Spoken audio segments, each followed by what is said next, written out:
And that is our original reading for the bridge saddles. Okay, so this is where the intonation dance begins. These are the stages that we went through with the original blank that you saw earlier.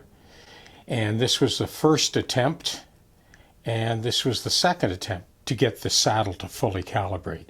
And you can see that the saddle itself, these two middle strings go beyond the front edge of that slot. That's typical for both Martin and Gibson. You've seen this a few hundred times now, so I just thought I would give you a shorter version this time around. This was the original nut. That was the full shelf blank, and then that was my third attempt, and then next time through we got it right on the money. And you're going to hear it in a second.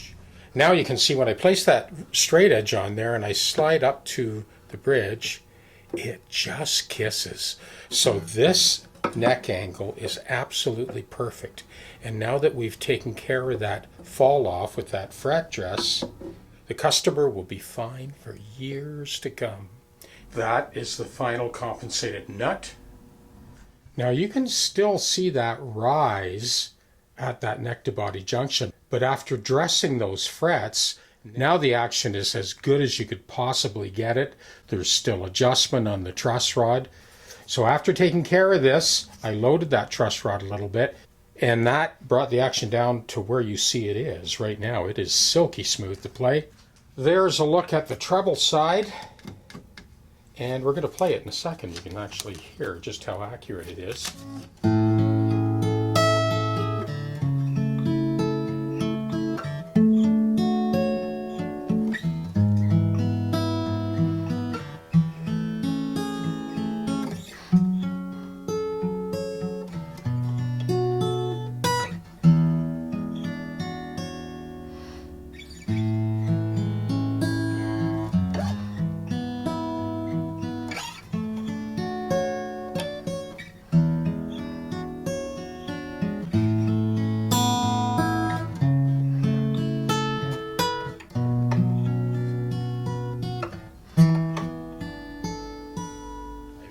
The compensated nut is done, the compensated bridge saddle is done, and it's now fully calibrated.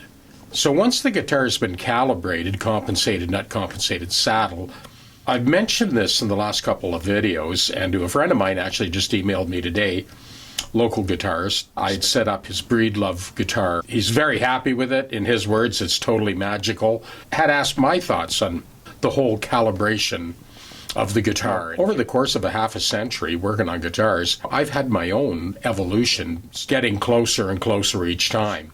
A fairly recent addition to this calibration, once the nut and saddle are done and the strings are chosen and the tuning and the lay of the neck, the action, all of that stuff is finally done and the guitar is calibrated, then I will go to this quick tuning as my final calibration. I play the open first string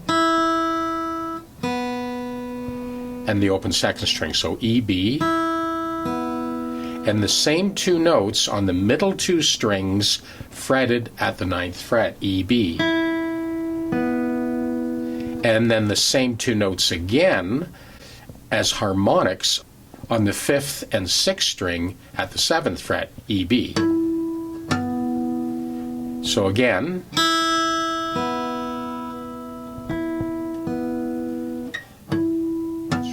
it's interesting because it's a combination of open strings, harmonics, and fretted notes. It just seems to really work to regulate the tuning across the full span of the neck. For anyone that's following my channel, you've seen this hundreds of times over the 950 videos. I'll play different inversions of the same chord along the full length of the neck to determine how accurate the intonation is.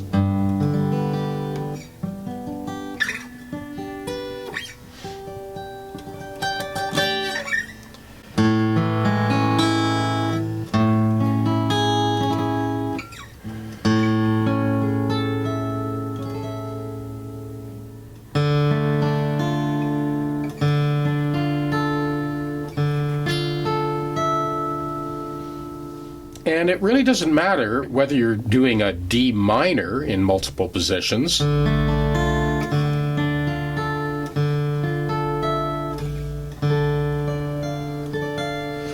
or a D major.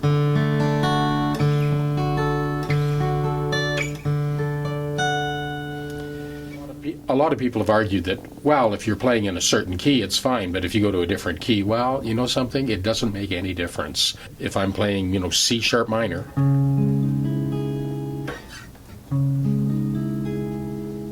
A minor,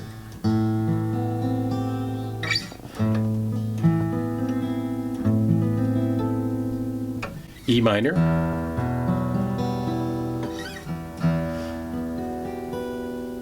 E major,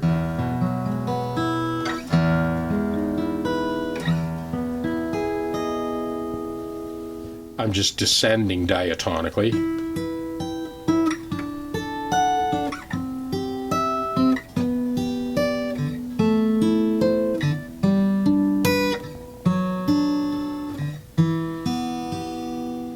The middle group of strings, which is 5th, 3rd, and 2nd.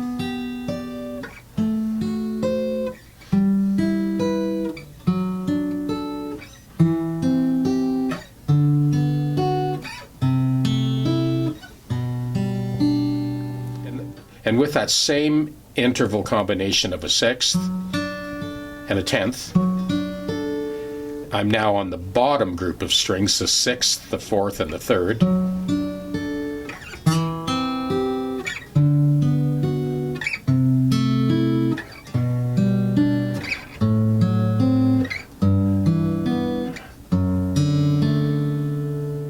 I use this because it gives me a very good cross-section of different harmonic mechanisms or different chords all over the neck.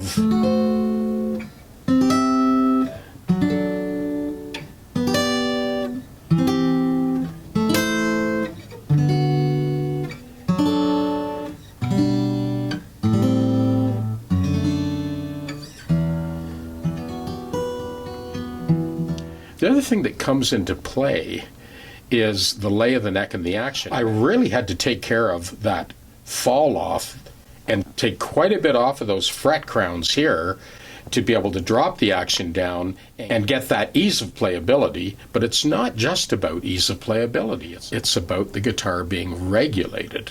So even if you have the brute strength to play with the action really high, it doesn't do you any good because you're pulling all the notes sharp as you ascend the fingerboard. Now, after leveling, recrowning, and buffing out those frets at that neck junction where we had that proverbial speed bump and the fall off, now that that's been taken care of, well, the action is buttery smooth anywhere on the guitar.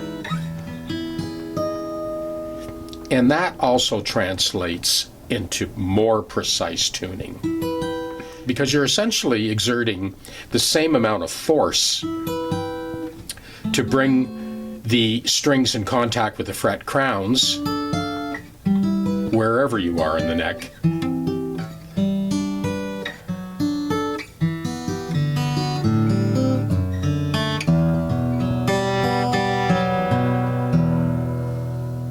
We did not need to do a neck reset on this guitar. As you saw when I put that straight edge on, now that that's been level dressed, recrowned, and polished, it just kisses the rosewood on the bridge. That's the perfect case scenario. So many years from now, when it comes time to readdress the frets and possibly do a refret, you still won't need to do a neck reset because this neck was set back a little bit too far at the factory, which will play in the customer's favor, because when it comes time to do a refret, then once the frets are out, the fingerboard will be corrected, then the new frets will go in, and you'll still end up getting that optimum height at the saddle hole.